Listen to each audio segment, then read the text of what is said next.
Before we start, I just wanted to say a couple of things about Ed. Uh, One is, of course, that he's uniquely placed to offer perspective on Modi and on Trump, but also on Modi and Trump, and Trump in India, and so we'll do a little bit of that. But more importantly, I think in his sort of 13 years, how long have you been in the U.S.? Yeah. Yes, in his 13 years in the US, I think Ed has achieved something very, very rare, which is he is a foreign journalist writing for a foreign newspaper who is nonetheless someone that Americans now turn to, as to interpret their own country. I think that's something very, very rare for any foreign journalist to achieve, or maybe any journalist full stop. So session's called Making Sense of Trump, which of course some of you will think of as a contradiction in terms.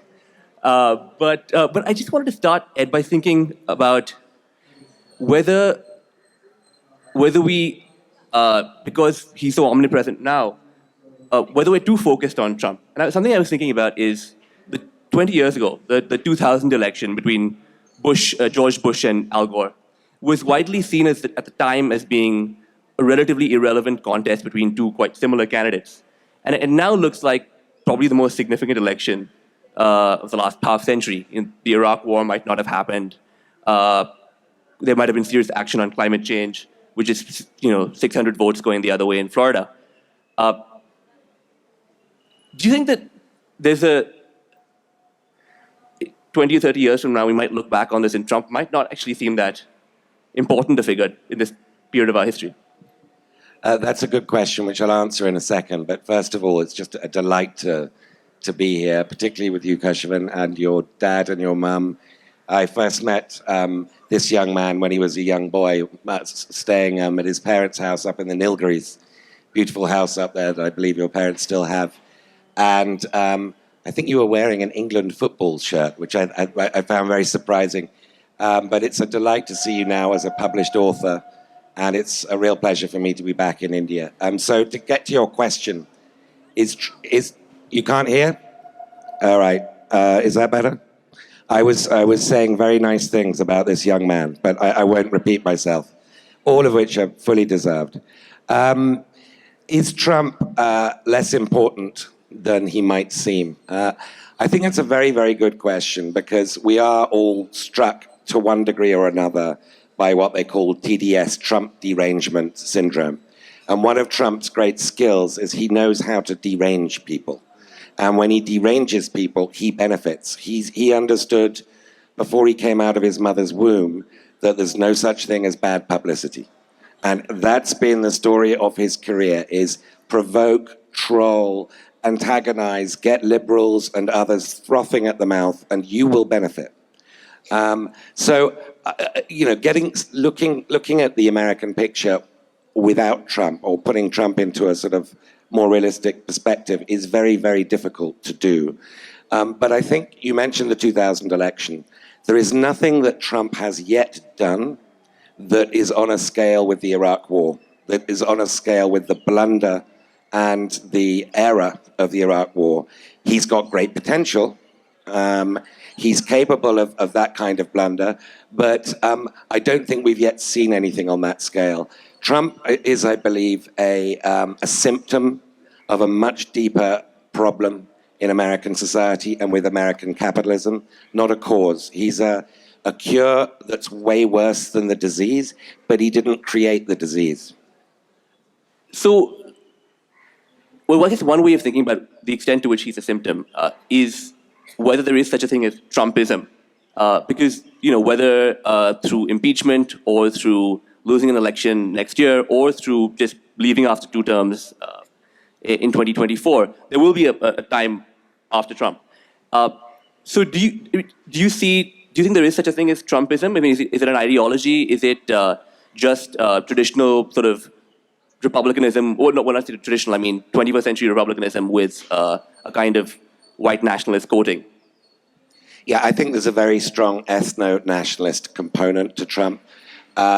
The degree to which he is not just articulating, but creating white grievance politics, and sort of opposing it to woke multiculturalism on the left is becoming more and more real as time goes on. And I think next year's election is going to be a disturbingly racialized climate and a disturbingly racialized choice. Yeah. But I would prefer to describe Trump as a rather mouthful of a word, a Pluto populist. He sounds like one of us, not us in particular, but he sounds like your blue-collar guy. It's just he's got a lot more money. And that's how he identifies with them, and they identify with him. But what he does in practice is he shores up the plutocracy. He gives them more tax cuts. He gives them more favors. He gives them greater and greater control over an already obscenely unequal economy. It's just getting more unequal as Trump's administration goes on. So, Pluto populist. I should say that Ed has been writing about these issues longer than most American journalists have. I mean, 9 years ago, he wrote a long essay in the FT about the decline of the American middle class and wage stagnation, which now are things that everybody knows about, but which I think then we were just starting to understand. Well, I suppose the thing about his Pluto populism, and it's an interesting contrast with somebody in Britain like Jacob Rees-Mogg, who also has a sort of an unlikely, a populist following. But Trump is, Hillary Clinton used to try to make the argument that Trump isn't as rich as he says he is, which may or may not be true. But the voter response was, well, if he isn't as rich as he says he is, why does he live in that building? Why does he have that wife? Why does he, have that plane or whatever? So he does kind of conform to a certain idea of what a rich person looks like or should look like. Yeah. He was once giving a tour, way before he became president, of a casino he was building in Atlantic City. And he had some Chinese investors with him. And they asked him, Mr. Trump, what is poor white trash? And he said, they're like me, except they don't have any money. Which showed great self-knowledge and great sort of political foresight as well.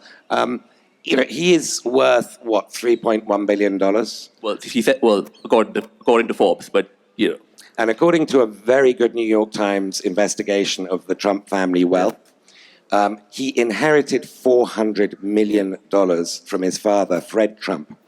Fred Trump, who, by the way, was involved with the Ku Klux Klan. So, this ethno-nationalism in Trump has form. It's been going on for a few generations. 400 million, if you passively indexed it in the stock market, it would be worth more than 3.1 billion now. So this idea that Trump is a genius at making money out of nothing, he's a genius at not making money. Yeah, so I mean, the only thing he really has a genius for, as you said, is publicity. I mean, he's sort of this, he's P.T. Barnum. He's a salesman, but although he's never really able to build good products. Yeah. He's had Trump Airlines, He's had Trump Steaks, Trump Wine, Trump anything you can think of, all of which have gone bankrupt. But, he's living proof of the adage that if you owe the bank $100, they're going to screw you. If you owe them $1 million, they'll take you to lunch. So they keep taking him to lunch. Deutsche Bank, which funded Trump Tower in Chicago, this vast, actually stunningly beautiful building in Chicago, they funded the whole thing. In 2008, like every other bank, hit serious crisis.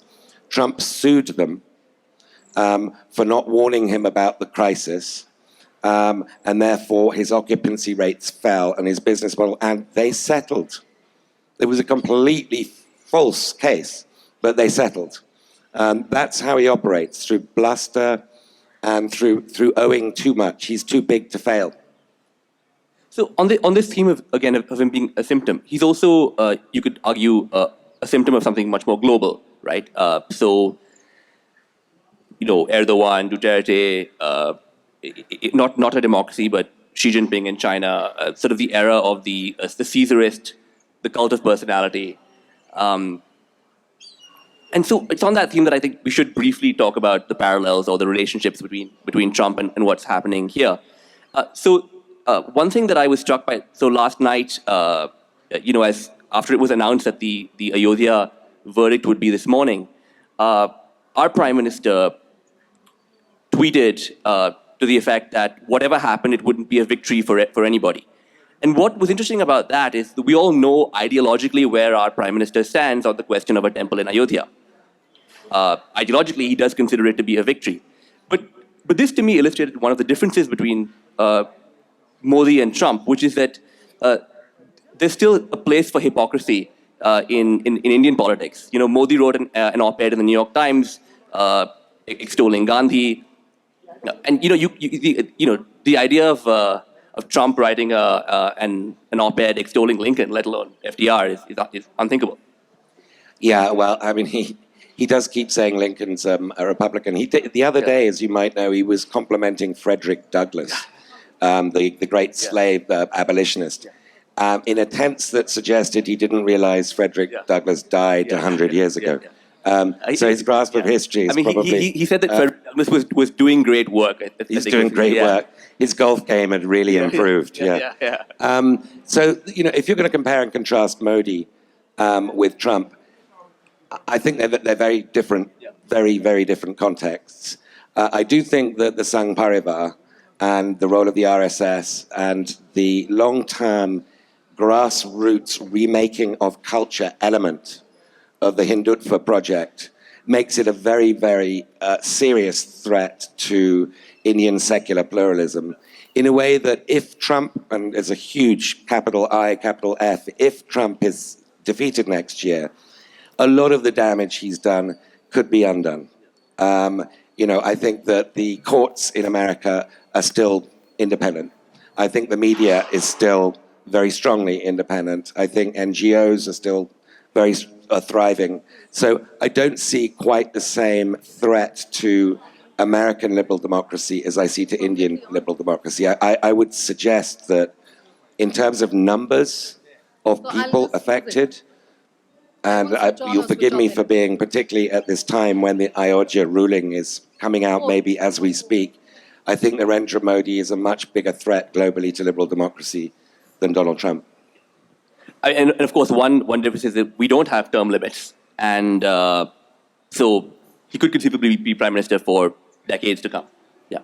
And I think it's also partly because Narendra Modi is in a different class as a political operator.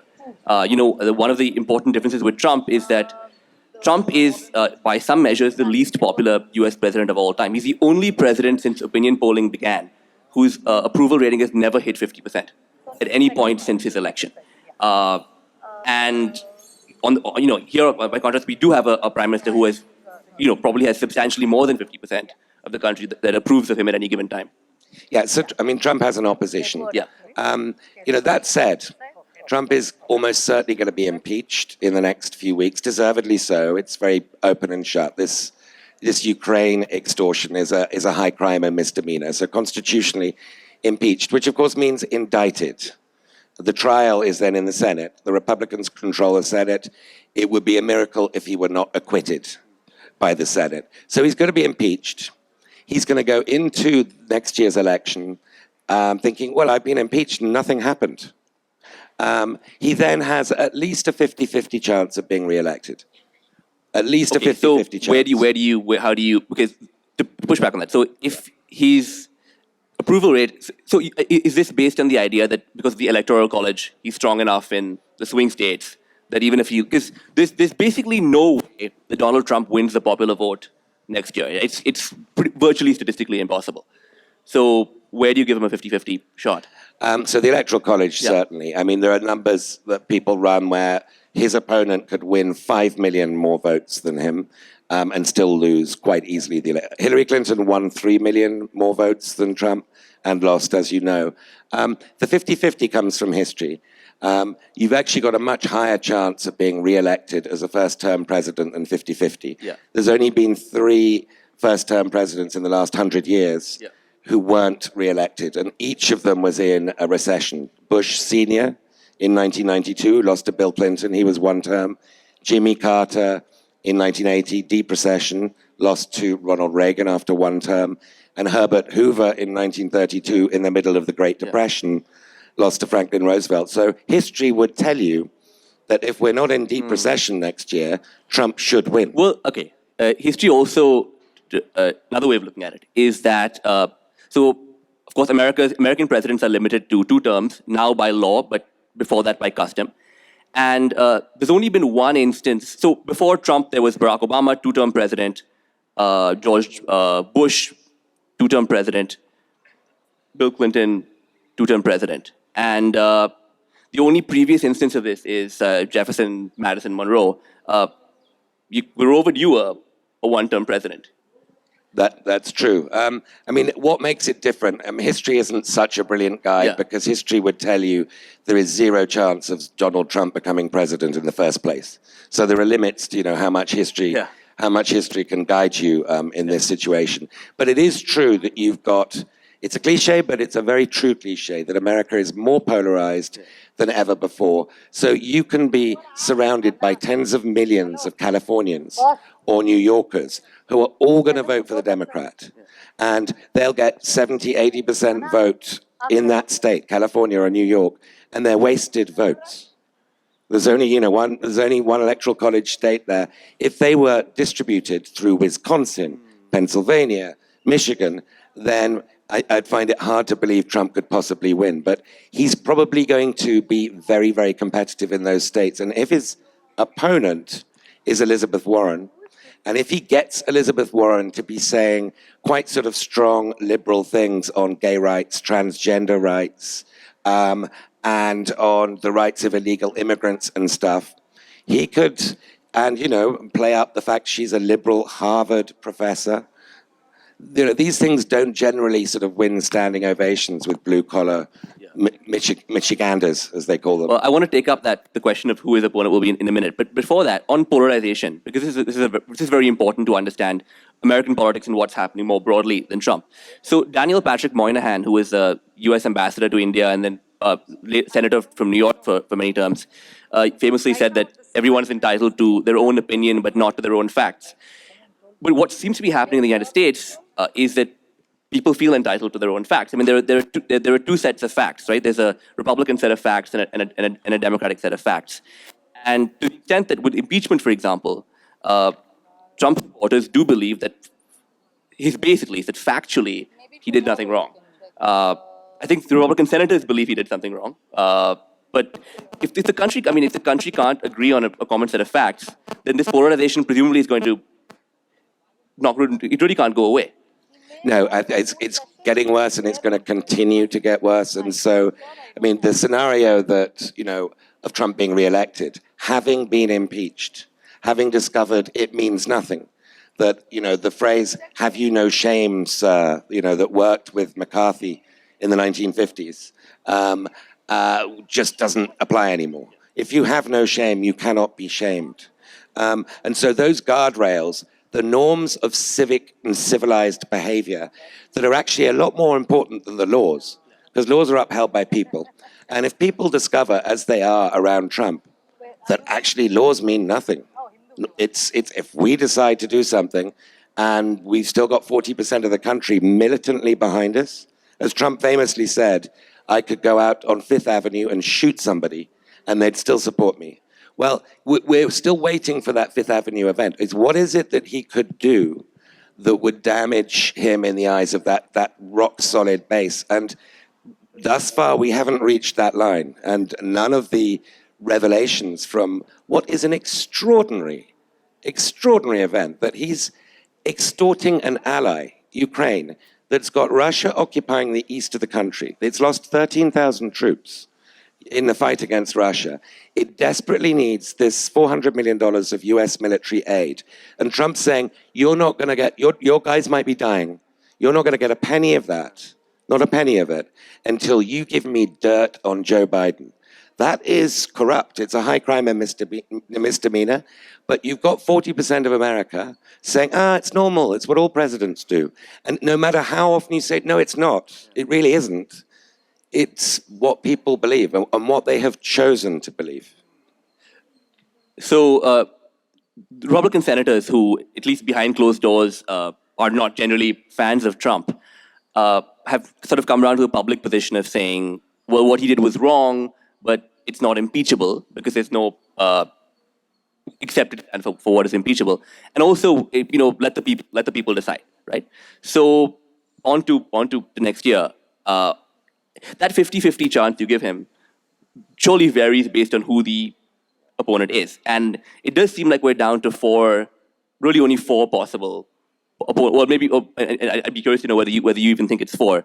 Who would be Joe Biden, who has been the presumptive frontrunner, recently has lost some of that ground to Elizabeth Warren, Bernie Sanders, and the 37-year-old mayor of South Bend, Pete Buttigieg, who is fourth place, but now a little bit ahead of the rest of the field. Now, crudely, you could say that Biden and Buttigieg represent the traditional center-left, and Sanders and Warren are the more populist, activist left. So, well, one, do you agree that these are the only four possible opponents, and how do you rate their chances individually? Well, there's a possible fifth, Mayor Bloomberg. Yeah, yeah. So Michael Bloomberg is now dipping his toes into the water and wondering whether to run, which is even if he doesn't run, it's a deep repudiation of Joe Biden. Joe Biden looks so weak. You've got another, late septuagenarian billionaire thinking of coming in. So there's two schools of thought in the Democratic Party. One is the Biden school of thought, which is Trump is an aberration. And we get rid of Trump, and then we just go back to being Americans again, and it'll all be normal. It was just a bad nightmare. And, I'm the guy to end the nightmare. I will defeat this guy. And then there's the Elizabeth Warren, Bernie Sanders school, which is no, Trump's just a symptom of a much deeper crisis, structural crisis in American capitalism. And therefore, even if Trump weren't president, let's say he was not just impeached, but convicted, and we had President Michael Pence, Elizabeth Warren's campaign wouldn't change. Biden's campaign would collapse. There would be no campaign. So Biden sees this as an emergency. Trump's the emergency. Warren Sanders see this as an opportunity. Here is our once-in-a-generation FDR 1932 moment to completely overhaul American capitalism. And it's a risk. It's a massive risk. If they go with Warren, I think Warren's going to be the nominee. But if they go with Warren, and I think she's got an incredibly impressive theory of the case. She's got she's written not just the book on it, but several books on it. You mentioned the middle class problem. She's been writing about this for 25 years. She knew 20 years ago that the middle class were poorer then than they were in 1980. And they're poorer now than they were in 2000. This is not the American dream. It's not meant to be treading water. She knew that. She's been writing about it. People like Biden and Hillary Clinton and even Obama were talking as if the American dream was a reality for everybody when it wasn't. And I think you can only really understand Trump in that context. It's like these politicians don't know what they're talking about. We've been living through personal recessions for a generation. Life expectancy is falling in America. That doesn't happen in peacetime. It's an extraordinary number. And so Warren, has that deeper case, but it's a massive risk. Because she's radical. She's, by American standards, she's a socialist. So there are two historic theories about the Democratic Party in presidential elections. So one line goes that Democrats fall in love, Republicans fall in line, which means that for Democrats, in order to win, they need to have a candidate that they have fallen in love with, like John F. Kennedy, Barack Obama would be the exemplars. And on the other hand, when they nominate someone like Al Gore, John Kerry, that's when they don't win. The other is, so the Democratic Party has always been a coalition, and the left wing of the party, the Sanders-Warren wing, has only won the nomination on one of which is Walter Mondale in 1972, and the other three are the same person, William Jennings Bryan, if you go back over a century. And what's common is that on all four occasions they lost, and usually lost quite badly. Democrats normally only win when they nominate a more consensus figure. And even in the case of FDR, who did become a radical president, he campaigned on nothing. Exactly. He made sure not to have any stance on any position possible, because he knew it's a Great Depression, I'm going to win. So Warren can't do that. So Warren is, as you say, she's like the McGovern candidate, and McGovern in 1972 lost all but one state to Nixon, and she could be another McGovern. On the other hand, she could be another FDR. The spectrum of possibilities in America is wider than I think it's ever been. You mentioned the 2000 election. I think what we're going to get next year in 2020, with probably Warren, for the sake of argument, let's say Warren and Trump, is something we've never had in America, or indeed in this simplified form in any Western democracy, which is a choice between two populists, a right-wing populist and a left-wing populist. You have populist parties all over Europe, but they're two amongst many. There's a right, you have the Front National in France, and you have the communists on the left, but you've got others. This would just be a left populist or a right populist. And I think what's really, really interesting is to see which way Wall Street would go. And I'm afraid Wall Street would go with Trump. Yeah. So one final question. Assuming it is the right populist versus the left populist, whoever wins will be seen as illegitimate by half the country. They won't be able to accept the election. How do we get back to the place where, Americans can still think she or he is our president, even if I didn't vote for them? And or could we even get to that place? So I know I've got friends and people I know who, because they realize how deep America's problem is, they want Trump to win again. They need populism to fail so deeply that there is then a landslide in 2024. I don't agree with them. I think it's too much leftist, heighten the contradictions sort of thinking. But there are people who think that way because Trump, after one term, he will say that it was rigged. As he said last time, I won the popular vote. It's all rigged. It was all illegal immigrants they got. He will say it's rigged. And there will be people in positions of influence, the judges he's appointed, who'd be prepared to help him challenge an election outcome. Is this going to stop? No, I fear a President Warren who defeats Trump will find herself in a kind of Weimar Republic situation where it's ungovernable, and it could pave the way for a much more organized, competent Narendra Modi kind of figure to become president of the United States. I think that the person who will be most cheered by listening to all this is Xi Jinping, because the more polarized and divided America is, China is the great natural beneficiary. Right? Yeah, absolutely, and Russia. It's interesting times we live in, as they say in China. Okay, thank you so much, Ed, and I'm sure you're around to sign books or that. Yeah, and you have another session in a couple of hours, right?